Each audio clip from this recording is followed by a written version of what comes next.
क्या तुमने कभी ठहरकर यह देखा है कि जीवन तुम्हारे सामने हर रोज कितनी चुपचाप खड़ा रहता है और तुम उसे कल के नाम पर टालते चले जाते हो? ये जो मन कहता है कि अभी समय है, अभी बहुत अवसर बाकी हैं, अभी करने की क्या जल्दी है, यही सबसे बड़ा भ्रम है। यही सबसे गहरा नशा है जिसमें मनुष्य जन्मों से सोया हुआ है। क्योंकि सत्य यह है कि जीवन कभी प्रतीक्षा नहीं करता, वह किसी के लिए ठहरता नहीं, किसी के लिए रुकता नहीं, वह नदी की तरह बहता चला जाता है। तुम किनारे पर खड़े सोचते रह जाते हो कि किसी दिन उतरेंगे, किसी दिन तैरेंगे, किसी दिन इस धारा का अनुभव करेंगे, और धीरे धीरे एक दिन पता चलता है कि सूर्य डूब चुका है, जल अंधकार में खो गया है और अवसर हाथ से फिसल चुका है। जो करना है उसे आज ही करना होगा, क्योंकि कल केवल मन का आविष्कार है।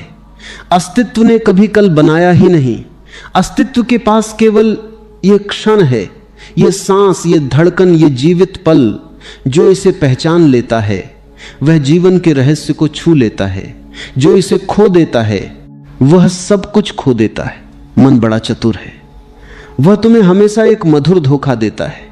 वह कहता है अभी नहीं, थोड़ी तैयारी और कर लो, अभी परिस्थितियां ठीक नहीं है, अभी समय अनुकूल नहीं है, अभी दुनिया के कुछ काम निपटा लो, फिर भीतर की यात्रा शुरू करना। और मन की यह चाल इतनी महीन है कि अधिकतर लोग इसे पहचान ही नहीं पाते। वे सोचते हैं कि वे निर्णय स्वयं ले रहे हैं, जबकि वास्तव में उनके भीतर बैठा भय निर्णय ले रहा होता है। मन कभी नहीं चाहता कि तुम अभी जागो, क्योंकि जिस क्षण तुम जाग जाओगे उसी क्षण मन का साम्राज्य समाप्त हो जाएगा। उसका पूरा अस्तित्व तुम्हारी बेहोशी पर टिका है, इसलिए वह तुम्हें भविष्य के सपनों में उलझाए रखता है। वह तुम्हें ऐसी आशाएं देता है जो कभी पूरी नहीं होती, ऐसे वादे करता है जो कभी साकार नहीं होते, और तुम उसकी बातों में आते रहते हो, क्योंकि सत्य का सामना करने के लिए साहस चाहिए। सत्य कहता है अभी, मन कहता है कभी, और जिसने इस अंतर को पहचान लिया उसने आधी मुक्ति पा ली। जरा अपने जीवन को पीछे मुड़कर देखो, कितनी बार तुमने स्वयं से कहा कि कल से बदलूंगा, कितनी बार कहा कि कल से ध्यान करूंगा, कल से क्रोध छोड़ूंगा, कल से प्रेम पूर्वक जीऊंगा, कल से अपनी आत्मा की सुनूंगा, और हर बार वह कल आज बनकर आया, फिर एक नया कल बन गया। यही क्रम चलता रहा। यही मन का अनंत चक्र है। मनुष्य इसी चक्र में बूढ़ा हो जाता है, शरीर थक जाता है, आंखों की चमक फीकी पड़ जाती है, सपनों की आग राख हो जाती है, पर वह पहला कदम कभी नहीं उठता। और अंत में जब मृत्यु द्वार पर दस्तक देती है, तब अचानक होश आता है कि जिस जीवन को जीना था वह तो केवल योजनाओं में ही बीत गया। जिस संगीत को सुनना था वह कभी सुना ही नहीं गया। जिस प्रेम को जीना था वह कभी जिया ही नहीं गया। जिस मौन में उतरना था उसमें कभी प्रवेश ही नहीं हुआ। तब बहुत देर हो चुकी होती है। इसलिए जो करना है आज ही कर लो। यह कोई प्रेरक वाक्य नहीं है, यह अस्तित्व का कठोरतम सत्य है। तुम सोचते हो कि स्थिर होने के लिए किसी विशेष परिस्थिति की आवश्यकता है। तुम मानते हो कि जब जीवन की उलझनें समाप्त होंगी, जब जिम्मेदारियां कम होंगी, जब सब कुछ व्यवस्थित हो जाएगा, तब तुम अपने भीतर उतरोगे। पर यह सबसे बड़ी भूल है। जीवन कभी पूरी तरह व्यवस्थित नहीं होगा। बाहर हमेशा कुछ न कुछ चलता रहेगा। संसार का स्वभाव ही अशांति है। यहां लहरें उठेंगी, तूफान आएंगे, संबंध बदलेंगे, परिस्थितियां उलटेंगी। यदि तुम बाहर की शांति की प्रतीक्षा करोगे तो भीतर की यात्रा कभी शुरू नहीं होगी। भीतर उतरने का अर्थ ही यह है कि बाहरी कोलाहल के बीच एक ऐसा केंद्र खोज लिया जाए जहां कुछ भी विचलित नहीं करता। वही तुम्हारा वास्तविक घर है, वही तुम्हारा मौन है, वही तुम्हारी आत्मा का आकाश है। और उस आकाश तक पहुंचने का द्वार अभी खुला है। वह कल नहीं खुलेगा, क्योंकि वह हमेशा अभी में ही खुलता है। ध्यान से देखो, जब भी तुम किसी कार्य को टालते हो उसके पीछे कोई तर्क नहीं होता, केवल भय होता है। भय कि यदि बदल गए तो क्या होगा, भय कि यदि अपने भीतर उतर गए तो पुरानी पहचान टूट जाएगी, भय कि यदि सचमुच जीना शुरू कर दिया तो वे सारे मुखौटे गिर जाएंगे जिनसे तुमने स्वयं को ढक रखा है। इसलिए मन टालता है। टालना एक सुरक्षा कवच, है, यह तुम्हें झूठी सुविधा देता है। तुम सोचते हो कि अभी सब ठीक है, अभी जैसा चल रहा है वैसा चलने दो, पर यह सुविधा कब्रिस्तान जैसी शांति है। इसमें जीवन नहीं है। जीवन तो जोखिम है, जीवन तो छलांग है, जीवन तो अज्ञात में उतरने का साहस है। जो आज छलांग लगा देता है वही कल उड़ता है। जो किनारे बैठा सोचता रहता है वह केवल रेत के कण गिनता रह जाता है। हर सुबह जब तुम जागते हो, अस्तित्व तुम्हें एक नया निमंत्रण देता है। वह कहता है फिर से जन्म लो, फिर से चुनो, फिर से जियो। लेकिन तुम क्या करते हो? तुम वही पुराने विचार उठा लेते हो, वही पुराने भय, वही पुरानी आदतें, वही कल के अधूरे बोझ। तुम नए दिन को भी पुराने ढांचे में ढाल देते हो। यही कारण है कि जीवन में ताजगी नहीं आती। नया केवल तभी जन्म लेता है जब तुम पुराना छोड़ने को तैयार होते हो, और पुराना छोड़ने का निर्णय अभी लेना पड़ता है, कोई और क्षण नहीं आता। परिवर्तन हमेशा इसी क्षण संभव है। जैसे दीपक जलाने के लिए एक चिंगारी काफी है, वैसे ही चेतना की यात्रा शुरू करने के लिए एक सजग निर्णय पर्याप्त है। बस एक क्षण की स्पष्टता चाहिए और दिशा बदल जाती है। तुम्हारे भीतर एक मौन साक्षी बैठा है जो वर्षों से प्रतीक्षा कर रहा है कि कब तुम संसार की दौड़ से थकोगे और उसकी ओर मुड़ोगे। वह कभी दबाव नहीं डालता, वह पुकारता भी नहीं, क्योंकि उसकी भाषा मौन है।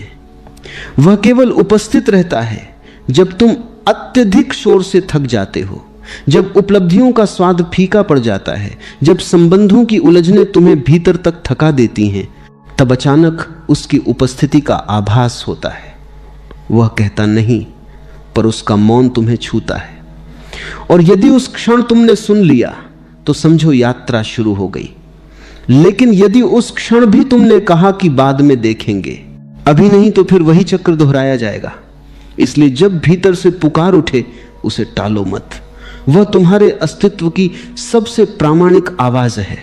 मृत्यु को याद करो, इसे भय की तरह नहीं, सत्य की तरह याद करो। मृत्यु सबसे बड़ी गुरु है, क्योंकि वह हर भ्रम तोड़ देती है। वह कहती है जो करना है अभी करो, क्योंकि मेरे आने का समय निश्चित नहीं। लोग मृत्यु को दूर की घटना मानते हैं। वे ऐसे जीते हैं जैसे अमर हों। यही उनकी सबसे बड़ी मूर्खता है। यदि सचमुच तुम्हें याद रहे कि एक दिन सब समाप्त हो जाएगा, तो तुम व्यर्थ बातों में ऊर्जा नष्ट नहीं करोगे। तुम छोटी छोटी शिकायतों में नहीं उलझोगे। तुम अनावश्यक प्रतीक्षाएं नहीं करोगे। तुम सीधे सार तक पहुंचोगे। तुम पूछोगे जो वास्तव में आवश्यक है वह क्या है, और यही प्रश्न तुम्हें भीतर ले जाएगा। जीवन कोई रिहर्सल नहीं है। यहां दूसरा अवसर नहीं मिलता। जो क्षण चला गया वह सदा के लिए चला गया। इसलिए पूर्णता से जियो। यदि प्रेम करना है तो पूरे हृदय से करो। यदि ध्यान करना है तो पूरी जागरूकता से करो। यदि बदलना है तो अभी बदलो। आधे अधूरे कदम केवल भ्रम पैदा करते हैं। अस्तित्व संपूर्णता चाहता है। जब तुम पूरे मन से कुछ करते हो तभी उसमें रूपांतरण की शक्ति जन्म लेती है। आधा मन हमेशा पीछे खींचता है, पूरा मन मुक्त कर देता है। और अंततः यही समझना है कि स्थिरता कहीं बाहर नहीं मिलती। वह तुम्हारे भीतर पहले से उपस्थित है। तुम्हें उसे बनाना नहीं है, केवल पहचानना है। जैसे बादलों के पीछे आकाश हमेशा मौजूद रहता है, वैसे ही विचारों और चिंताओं के पीछे तुम्हारा मौन सदा विद्यमान है। बस थोड़ी देर रुकना है, थोड़ा ठहरना है, थोड़ा देखना है। और जिस दिन तुमने सचमुच देख लिया, उस दिन तुम्हें समझ आ जाएगा कि जीवन को कल पर टालना सबसे बड़ी नासमझी थी। क्योंकि जो आनंद अभी उपलब्ध था उसे पाने के लिए तुम व्यर्थ ही भविष्य की गलियों में भटकते रहे। इसलिए सुनो, जो करना है आज ही कर लो। यदि मन कहे कि अभी नहीं, तो समझ लेना कि वही तुम्हारा पहला शत्रु है। यदि भीतर से कोई छोटी सी लौ कहे कि अभी उठो, अभी बदलो, अभी ध्यान में बैठो, अभी सत्य की ओर कदम बढ़ाओ, तो उस लौ पर भरोसा करना। क्योंकि वही तुम्हारी असली दिशा है। वही तुम्हें वहां ले जाएगी जहां शांति है, जहां मौन है, जहां वह अदृश्य संगीत बजता है जिसे सुनकर समस्त बेचैनी समाप्त हो जाती है। और जिसने उस संगीत को सुन लिया उसने जीवन का सार जान लिया। जब मनुष्य यह सुन लेता है कि जो करना है आज ही करना है, तब उसके भीतर दो आवाजें उठती हैं। एक आवाज कहती है हां अब और देर नहीं, और दूसरी बहुत सूक्ष्मता से फुसफुसाती है थोड़ा और सोच लो, अभी इतनी भी क्या जल्दी है। यही वह निर्णायक क्षण है जहां जीवन दो दिशाओं में बंट जाता है। एक दिशा उस भीड़ की है जो सोचते सोचते बूढ़ी हो जाती है, और दूसरी दिशा उन विरलों की है जो एक क्षण में निर्णय लेते हैं और उनकी पूरी चेतना का मार्ग बदल जाता है। संसार का सबसे बड़ा रहस्य यही है कि परिवर्तन कभी धीरे धीरे नहीं आता, तैयारी धीरे धीरे होती है, पीड़ा धीरे धीरे बढ़ती है, बेचैनी धीरे धीरे जमा होती है, लेकिन रूपांतरण अचानक घटित होता है। जैसे 100 डिग्री तक पानी साधारण दिखाई देता है और फिर एक क्षण में भाप बन जाता है, वैसे ही जीवन में भी एक क्षण आता है जब भीतर संचित अनुभव, पीड़ा, खोज और तड़प मिलकर एक विस्फोट बन जाते हैं। वही विस्फोट जागरण है, वही वह बिंदु है जहां मनुष्य पुराना नहीं रहता।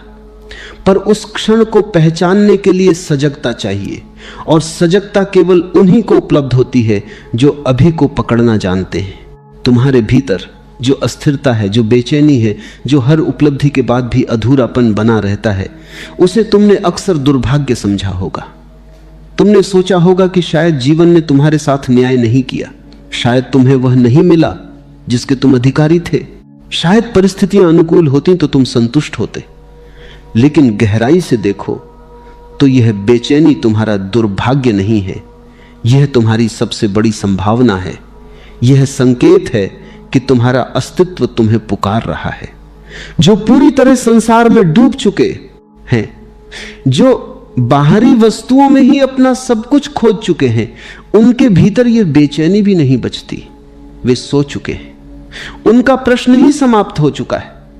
पर तुम्हारे भीतर यदि अब भी कोई खालीपन है, यदि सब कुछ होते हुए भी कुछ कमी महसूस होती है, तो समझ लेना कि यह कमी किसी वस्तु की नहीं है, यह तुम्हारे अपने केंद्र से दूरी की कमी है। और इस दूरी को कोई धन, कोई संबंध, कोई सफलता नहीं भर सकती, इसे केवल जागरूकता भर सकती है। मनुष्य जीवन भर बाहर दौड़ता है क्योंकि उसे बचपन से यही सिखाया गया है कि जो चाहिए वह बाहर मिलेगा। किसी ने नहीं कहा कि जो सबसे मूल्यवान है वह तुम्हारे भीतर पहले से उपस्थित है। तुम्हें शिक्षा मिली कि उपलब्धि प्राप्त करो, सम्मान अर्जित करो, दूसरों से आगे निकलो, अपनी पहचान बनाओ, और इस सारी दौड़ में तुम स्वयं को भूल गए। तुमने इतना कुछ इकट्ठा किया कि अंततः तुम्हारा घर वस्तुओं से भर गया, पर भीतर का आकाश खाली ही रहा। तुमने इतने संबंध बनाए कि चारों ओर लोग खड़े हो गए, पर भीतर की एकाकीपन और गहरा हो गया। तुमने इतनी सफलताएं प्राप्त की कि संसार ने तुम्हारी प्रशंसा की, पर रात के सन्नाटे में तुम्हारा हृदय जानता रहा कि अभी भी कुछ मूलभूत छूट गया है। वही छूटा हुआ सत्य तुम्हें पुकारता है, वही कहता है अब लौट आओ। लौटना कठिन प्रतीत होता है क्योंकि तुम्हें लगता है कि जो कुछ बनाया है उसे छोड़ना पड़ेगा, लेकिन छोड़ने का अर्थ भागना नहीं है। छोड़ने का अर्थ है मोह से मुक्त होना। संसार को त्यागना आवश्यक नहीं, संसार के प्रति अंधी आसक्ति को त्यागना आवश्यक है। तुम घर में रहो, संबंधों में रहो, कार्य करो, सृजन करो, पर भीतर जागते हुए बाहर कर्म चलता रहे, भीतर मौन बना रहे। यही संतुलन जीवन की कला है। अधिकतर लोग दो चरम सीमाओं में भटकते हैं, या तो वे पूरी तरह संसार में खो जाते हैं या संसार से भागने को अध्यात्म समझ लेते हैं। दोनों ही अधूरे हैं। पूर्णता वहां है जहां तुम संसार के बीच होकर भी उससे बंधे नहीं रहते। जैसे कमल जल में रहकर भी जल से अछूता रहता है, वैसे ही जीना ही सच्ची मुक्ति है। तुमने शायद ध्यान को भी एक काम की तरह समझ लिया है। तुम सोचते हो कि यह भी करने की सूची में एक और कार्य है, जैसे सुबह व्यायाम करना, काम पर जाना, किसी से मिलना। इसलिए तुम कहते हो कि समय नहीं मिलता। लेकिन ध्यान कोई कार्य नहीं है, ध्यान तुम्हारी मूल प्रकृति है। यह कुछ जोड़ना नहीं, कुछ हटाना है। जैसे दर्पण पर जमी धूल हटाई जाती है ताकि प्रतिबिंब स्पष्ट दिखे, वैसे ही ध्यान मन पर जमी विचारों की धूल को हटाता है। और यह तब शुरू होता है जब तुम एक क्षण के लिए रुकते हो और स्वयं को देखते हो, बस देखते हो। बिना निर्णय, बिना विरोध, बिना भागे। जब तुम अपने भीतर उठते विचारों को देखना शुरू करते हो, तब धीरे धीरे एक दूरी बनती है। तुम्हें पहली बार पता चलता है कि तुम विचार नहीं हो, तुम वह हो जो विचारों को देख रहा है।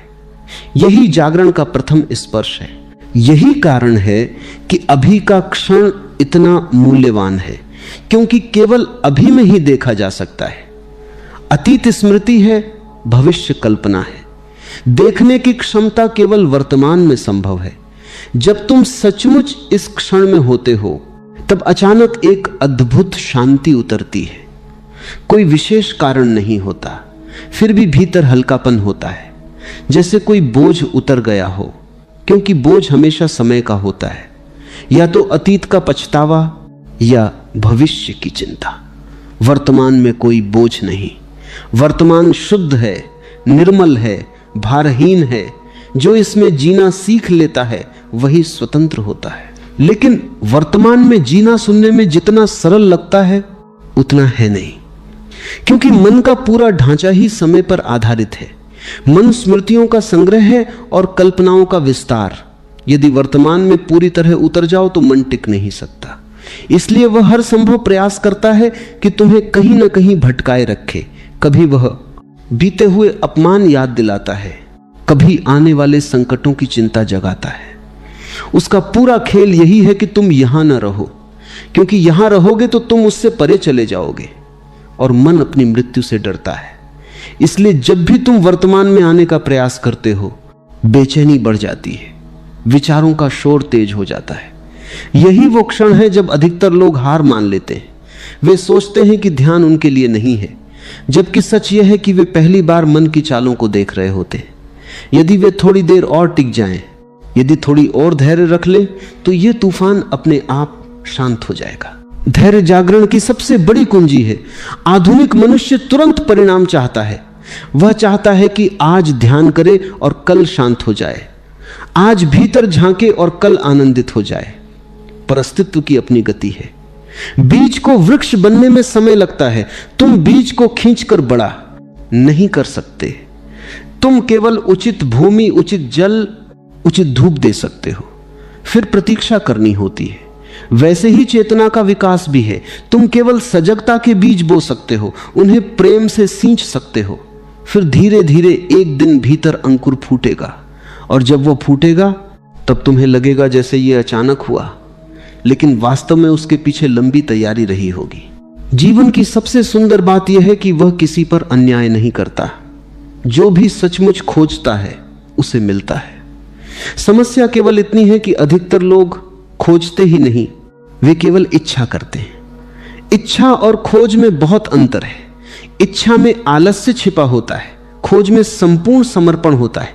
इच्छा कहती है अच्छा होगा यदि मिल जाए, खोज कहती है मिले बिना चैन नहीं। जब तुम्हारे भीतर सत्य के लिए ऐसी प्यास उठती है, तब पूरा अस्तित्व तुम्हारी सहायता करता है। तब हर घटना शिक्षक बन जाती है, हर पीड़ा संदेश बन जाती है, हर असफलता मार्गदर्शन बन जाती है। तब जीवन तुम्हें तोड़ता नहीं, तराशता है। और याद रखो, स्वयं को बदलने का निर्णय लेना संसार के विरुद्ध जाना नहीं है, यह स्वयं के पक्ष में खड़ा होना है। वर्षों से तुमने दूसरों की अपेक्षाओं के अनुसार जीवन जिया है, कभी परिवार के भय से, कभी समाज की स्वीकृति पाने के लिए, कभी तुलना की आग में। अब यदि तुम अपनी आत्मा की सुनते हो तो यह विद्रोह नहीं, यह स्वाभाविकता है। वृक्ष जब आकाश की ओर बढ़ता है तो वह धरती के विरुद्ध नहीं जाता, वह केवल अपनी प्रकृति को पूरा करता है। वैसे ही जब तुम भीतर की ओर बढ़ते हो तब तुम किसी के खिलाफ नहीं जाते, तुम केवल अपने सत्य की ओर लौटते हो। इसलिए फिर सुनो, देर मत करो। यदि भीतर कुछ हिल रहा है, यदि कोई प्रश्न उठ रहा है, यदि कोई अनकही पुकार सुनाई दे रही है, तो उसे अनसुना मत करो। यही वह क्षण है जिसके लिए शायद तुम्हारी पूरी यात्रा रही है। इसे व्यर्थ मत जाने दो। बैठो, मौन में उतर जाओ, अपनी सांस को देखो, अपने भीतर के शोर को सुनो। भागो मत। धीरे धीरे उस शोर के पार एक ऐसी निस्तब्धता प्रकट होगी जिसे शब्द कभी व्यक्त नहीं कर सकते। और जब पहली बार उसका स्पर्श होगा तब तुम्हें समझ आएगा कि जीवन भर तुमने बाहर जिन चीजों में आनंद खोजा वे केवल उसकी धुंधली परछाइयां थीं। असली रस भीतर है, असली उत्सव भीतर है, असली घर भीतर है। और जो एक बार उस घर की देहरी पर पहुंच गया उसके लिए फिर लौटकर पुराने अंधकार में जीना संभव नहीं रहता। जब मनुष्य भीतर की उस पहली निस्तब्धता को छू लेता है तब उसके सामने जीवन एक बिल्कुल नए रूप में खुलने लगता है। वही संसार जो पहले संघर्ष का मैदान लगता था धीरे धीरे एक लीला की तरह दिखाई देने लगता है। वही घटनाएं जो पहले पीड़ा देती थीं अब शिक्षा बन जाती हैं। वही लोग जो पहले बाधा प्रतीत होते थे अब दर्पण बन जाते हैं जिनमें तुम स्वयं को और स्पष्ट देख सकते हो। यह परिवर्तन बाहर नहीं घटता, बाहर तो सब कुछ लगभग वैसा ही रहता है। परिवर्तन दृष्टि में घटता है और जैसे ही दृष्टि बदलती है पूरा अस्तित्व बदलता हुआ अनुभव होता है। यही चेतना का चमत्कार है। संसार को बदलने की आवश्यकता नहीं होती, देखने वाले को बदलना होता है। लेकिन यह परिवर्तन तभी संभव है जब तुम स्वयं के प्रति ईमानदार होने का साहस जुटाओ, क्योंकि सबसे कठिन कार्य यही है, अपने भ्रमों को पहचानना। मनुष्य ने अपने चारों ओर इतने आवरण बना लिए हैं कि वह स्वयं से भी छिप गया है। उसने चेहरे पर मुस्कान रखी है जबकि भीतर आंसू हैं। उसने शब्दों में आत्मविश्वास दिखाया है जबकि भीतर भय कांप रहा है। उसने संसार को यह विश्वास दिलाया है कि सब कुछ ठीक है और धीरे धीरे वह स्वयं भी इस झूठ पर विश्वास करने लगा है। यही सबसे बड़ा खतरा है। जब झूठ इतना पुराना हो जाए कि वह सत्य जैसा लगने लगे तब जागना कठिन हो जाता है। इसलिए पहली आवश्यकता है स्वयं को निर्वस्त्र देखने की, बिना सजावट, बिना तर्क, बिना बचाव। जो भीतर है उसे वैसे ही देखना। यदि क्रोध है तो स्वीकार करना, यदि ईर्ष्या है तो देखना, यदि भय है तो उसे छिपाना नहीं, क्योंकि जिसे तुम स्वीकारते नहीं उसे रूपांतरित भी नहीं कर सकते। अस्वीकार किया हुआ अंधकार भीतर छिपकर और शक्तिशाली हो जाता है। स्वीकार किया हुआ अंधकार प्रकाश की दिशा में पहला कदम बन जाता है। यही कारण है कि सच्ची आध्यात्मिक यात्रा सुखद भ्रमों से शुरू नहीं होती, वह असुविधाजनक सत्य से शुरू होती है। तुम्हें पहली बार देखना पड़ता है कि तुम कितने यांत्रिक ढंग से जी रहे हो। सुबह उठते हो वही विचार, वही प्रतिक्रियाएं, वही आदतें, जैसे किसी ने भीतर एक मशीन लगा दी हो जो स्वतः चलती रहती है। तुम सोचते हो कि तुम चुन रहे हो, जबकि अधिकांश समय तुम्हारी प्रतिक्रियाएं तुम्हारे अतीत द्वारा निर्धारित होती हैं। किसी ने कुछ कहा, तुम तुरंत क्रोधित हो गए। किसी ने प्रशंसा की, तुम प्रसन्न हो गए। किसी ने आलोचना की, तुम उदास हो गए। यह स्वतंत्रता नहीं है, यह दासता है। तुम्हारा रिमोट दूसरों के हाथ में है। जो जैसा बटन दबाता है तुम वैसे ही प्रतिक्रिया देते हो। और दुख की बात यह है कि अधिकांश लोग इसे सामान्य जीवन मानते हैं। वे कभी पूछते ही नहीं कि क्या इससे परे भी कुछ संभव है। हाँ, इससे परे बहुत कुछ संभव है, और वही मनुष्य होने की वास्तविक संभावना है। जब तुम धीरे धीरे सजग होते हो तब प्रतिक्रिया और उत्तर के बीच एक छोटा सा अंतराल बनने लगता है। पहले जहां तुरंत प्रतिक्रिया होती थी, अब एक क्षण का मौन आता है। उसी मौन में स्वतंत्रता जन्म लेती है। उसी मौन में तुम्हें विकल्प दिखाई देता है। तुम देख पाते हो कि क्रोध आ रहा है, पर तुम्हें क्रोध होना अनिवार्य नहीं। तुम देख पाते हो कि भय उठ रहा है, पर तुम्हें उसके पीछे चलना आवश्यक नहीं। यही जागरूकता की शक्ति है। यह तुम्हें भीतर एक ऐसी जगह देती है जहां से तुम अपने मन को देख सकते हो।